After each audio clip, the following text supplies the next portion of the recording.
I will immediately begin the overhaul of our trade system to protect American workers and families. Instead of taxing our citizens to enrich other countries, we will tariff and tax foreign countries to enrich our citizens.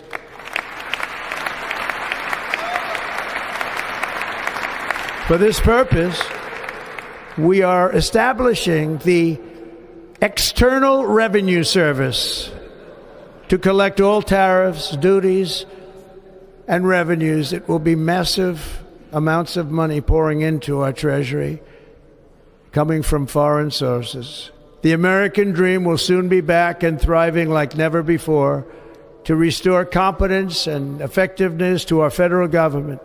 My administration will establish the brand new Department of Government Efficiency,